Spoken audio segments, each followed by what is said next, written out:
जय मसीह की। आप सबको परमेश्वर का धन्यवाद हो इस सुंदर सुबह के लिए, इस दिन के लिए जिसमें उसने हमें इकट्ठा किया ताकि हम परमेश्वर के वचन को समझ सकें। प्रभु का धन्यवाद हो आप सब भाई बहनों के लिए जो इस वचन को सुनते हैं। हम आप सब आपके लिए प्रार्थनाएं कर रहे हैं कि परमेश्वर आपके जीवन में बहुत अच्छे कार्य करे और जो उसकी योजनाएं आपके लिए हैं वो सदा पूरी हों और आप समझ सकें कि परमेश्वर आपके जीवन में किस तरह कार्य करता है। प्रभु के धन्यवाद के साथ हम इस वचन को शुरू करते हैं। आज का जो वचन है वो यूहन्ना की पुस्तक में से 14 अध्याय का यह 27 वचन। मैं तुम्हें शांति दिए जाता हूँ, अपनी शांति तुम्हें देता हूँ, जैसे संसार देता है मैं तुम्हें नहीं देता। तुम्हारा मन व्याकुल न हो और न डरे। परमेश्वर इस वचन के द्वारा हमें एक चीज़ दे रहे हैं जो शायद बहुत बड़ी है। शायद क्या वो सच में बहुत बड़ी है। सारा संसार उस चीज़ों के पीछे दौड़ रहा है, परंतु मसीहों को वो बात गिफ्ट के तौर पे मुफ्त में मिलती है, जिसे हम बहुत सीधी भाषा में कहते हैं शांति। और इस शांति के लिए ही सारी दुनिया इधर से उधर दौड़ रही है। कोई पैसा कमाने में लग रहा है, कोई लड़ रहा है, कोई सब कुछ अपनी ज़िंदगी की मेहनतें कर रहा है एक ही चीज़ के लिए कि मुझे अंत में शांति मिले, मैं शांत बैठ सकूं, मैं शांति दिमाग से बैठ सकूं, आराम कर सकूं। और प्रभु कहता है मैं तुम्हें अपनी शांति दी जा रहा हूँ। ये मामूली शांति नहीं है, ये वो शांति है जिसमें यीशु मसीह आप चला करते थे। उनके आसपास कितनी चीज़ें बिगड़ती थी, उनके आसपास उन्हें पत्थर मारने की कोशिश होती थी, इस उनके आसपास लोग उन्हें गाली देते थे, उनके आसपास लोग उन्हें भीड़ में घेर लेते थे। सोचिए इतनी भीड़ है, यीशु मसीह शांत है। ये वो शांति है। यीशु मसीह नाव पे सोए पड़े हैं और नाव समुद्र में हिल रही है। आप कल्पना नहीं कर सकते उस समय सोने की, और यीशु मसीह वहाँ भी सोते थे। वो बिल्कुल रिलैक्स थे, उन्हें बिल्कुल शांति का अनुभव था। उन्हें कोई अंदर परेशानी नहीं थी। वो जानते थे सब कुछ कंट्रोल में है, सब कुछ नियंत्रण में है। तो वही शांति यीशु ने कहा मैं तुम्हें दे रहा हूँ, तुम्हें अपनी शांति दे रहा हूँ। वही शांति जिसमें तुमने मुझे चलते फिरते देखा है। जब मैंने सुना कि लाजर मरने वाला है, यीशु शांत है। जब नाव हिचकोले खा रही है, चेले चीख रहे थे कि हमारी नाव टूटने पर है, यीशु शांत हैं, सोए पड़े हैं। वो उठे, फटकारा समुंदर को, आंधी को, वो शांत हुए और वो फिर लेट गए। ये इतनी अद्भुत शांति है और प्रभु ने कहा ये शांति मैं तुझे दे रहा हूँ। लेकिन इस शांति को अगर आप पाते हैं तो उसके साथ एक अद्भुत चीज़ आपको करनी पड़ेगी, तुम्हारा मन व्याकुल न हो। याद रखिए, अगर आपका मन व्याकुल है, अगर आप चीज़ों से चिंतित हैं, अगर आप चीज़ों से घबरा रहे हैं, अगर आप चीज़ों को बहुत बड़ा करके रो रहे हैं, दुखी हैं अपने आप में, तो याद रखिए आप अभी तक उस शांति को महसूस ही नहीं कर सकते। परमेश्वर का वादा पक्का है। उसने कहा है मैं तुम्हें अपनी शांति दिए जा रहा हूँ। उसने दी है आपको शांति। आपको अपने अंदर उस शांति को स्थापित करना होगा। आपको विश्वास के द्वारा उस शांति में बनना होगा कि हाँ, प्रभु ने कहा है तो मुझ में वो शांति है। मैं इस सारी परिस्थितियों से ऊंचा उठकर शांत रह सकता हूँ।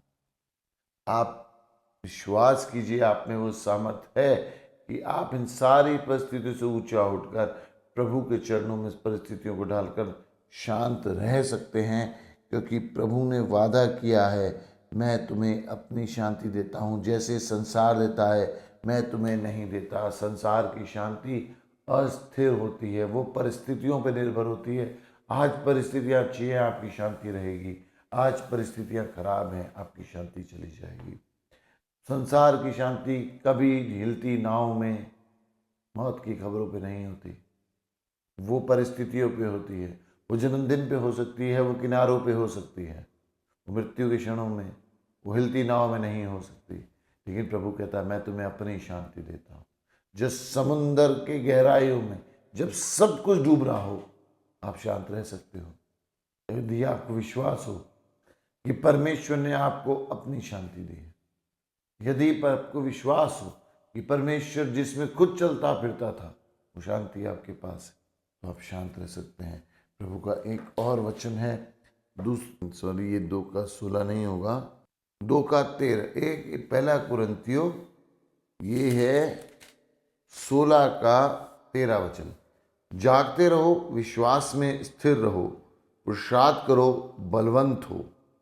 याद रखिए, परमेश्वर कहता है जागते रहो। एक बड़ी बात है, परमेश्वर कहता है जागते रहो। कई बार हम संसार में सोने की इच्छा में आ जाते हैं, हम विश्वास की तरफ सुप्त हो जाते हैं, हम विश्वास को बहुत हल्का लेने लगते हैं और हमारा अंतर्मन सोने लगता है, हम बोर हो जाते हैं इन चीज़ों से। लेकिन प्रभु कहता है बी अलर्ट, जागते रहो, विश्वास में स्थिर रहो।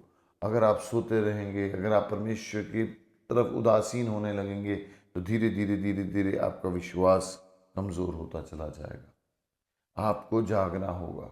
आप जागते हुए जैसे अटेंटिव रहता है आदमी, जागते हुए जैसे उसका ध्यान लगा रहता है, ऐसे ही आपको वचन की ओर ध्यान देते रहना होगा। आपको विश्वास तभी स्थिर होगा जब आप परमेश्वर के वचन की ओर ध्यान देते रहेंगे। और वचन कहता है जागते रहो, विश्वास में स्थिर रहो, पुरुषार्थ करो, बलवंत हो। पुरुषार्थ करना पड़ेगा आपको, आपको मेहनत करना पड़ेगा। वचन में स्थिर होने के लिए आपको मेहनत करना पड़ेगा, आपको सोचते रहना पड़ेगा वचन को, आपको अपने हाथों को वचन के अनुसार चलाना होगा, जो वचन कहता है वो करते रहना होगा। और बलवंत हो, क्योंकि ये दुनिया बलवंत में जीती है। प्रभु का वचन कहता है वो सेनाओं का यहोवा है, वो कमज़ोर लोगों में नहीं है। वो चाहता है कि उसके लोग मजबूत हों, उसके लोग वचन में स्थिर होना सीखें, उसके लोग वचन समझना सीखें, उसके लोग वचन पे जीना सीखें। क्योंकि यही प्रभु की इच्छा है कि आप उसके वचन को पिएं, खाएं और बलवंत होते चले जाएं। आपके हमारे जीवन में हमेशा कमजोरी रहती है, लेकिन प्रभु कहता है बलवंत हो, स्थिर रहो, जागते रहो। और यही प्रभु की इच्छा है। ऐसे एक वचन में प्रभु ने कहा,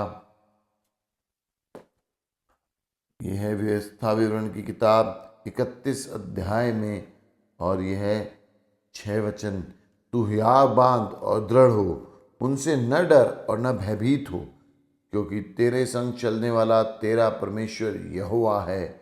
वह तुझको धोखा न देगा और न छोड़ेगा। प्रभु का वचन बहुत ज़बरदस्त ढंग से एक चीज़ कहता है, हियाव बांध, दृढ़ हो जा। आपको डरना नहीं है, आपको परेशान नहीं होना है। उनसे न डर और न भयभीत हो। परिस्थितियों से, मनुष्यों से डरना बंद कर दीजिए।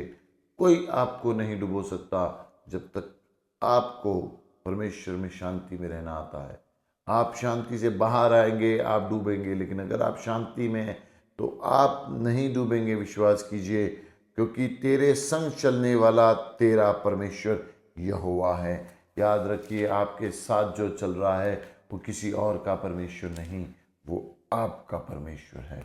वो आपका परमेश्वर है, वो आपके साथ चल रहा है, वही आपको संभाल रहा है। याद रखिए, वो आपका परमेश्वर है।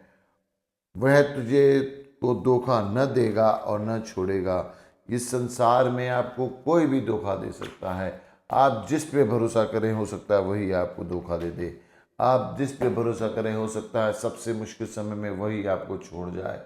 लेकिन याद रखिए, वो आपका परमेश्वर है, वो आपको कभी नहीं छोड़ेगा, न कभी आपको धोखा देगा। जब विकट परिस्थितियों में आपको सबसे ज़्यादा परमेश्वर की ज़रूरत पड़ेगी, आप पलट के देखिएगा, आपके सबसे नज़दीक खड़ा होगा। वो न केवल खड़ा होगा, बल्कि आपको उस परिस्थिति से बाहर निकालने में मदद करेगा, आपको बाहर निकालेगा, आपकी हर प्रार्थना का उत्तर देगा। बस परमेश्वर की एक सबसे प्यारी शर्त है, उसकी शांति को लेना सीखिए, शांत होना सीखिए। क्योंकि परमेश्वर एक मीठा सोता है जो बहता है, उसकी आवाज़ शांति में सुनाई देती है। और परमेश्वर ने आपको शांति अर्जित करने को नहीं कहा, उसने कहा मैं तुम्हें अपनी शांति दिए जाता हूँ। आप महसूस कीजिए, आज 10 मिनट शांत बैठकर सारे विचारों को रोककर प्रभु को कहिए, प्रभु मैं तेरी शांति को महसूस करना चाहता हूँ। प्रभु आपको अपनी शांति महसूस कराएंगे और आप सचमुच उनको अपने नज़दीक पाएंगे। प्रभु यीशु के नाम से मैं इस वचन को आप तक दे पाया, उसका धन्यवाद हो। आप ज़रूर इस पर सोचिएगा आप हम सब के लिए प्रार्थना कीजिए, एक दूसरे के लिए प्रार्थनाएं कीजिए, क्योंकि प्रभु चाहता है कि सब एक दूसरे का ध्यान दें। एक दूसरे के लिए प्रार्थनाएं कीजिए, एक दूसरे को प्रार्थनाओं में स्मरण कीजिए, और प्रभु हम सबको आशीषों से भर देगा। प्रभु यीशु के नाम से दुआ मांगते हैं, आमीन।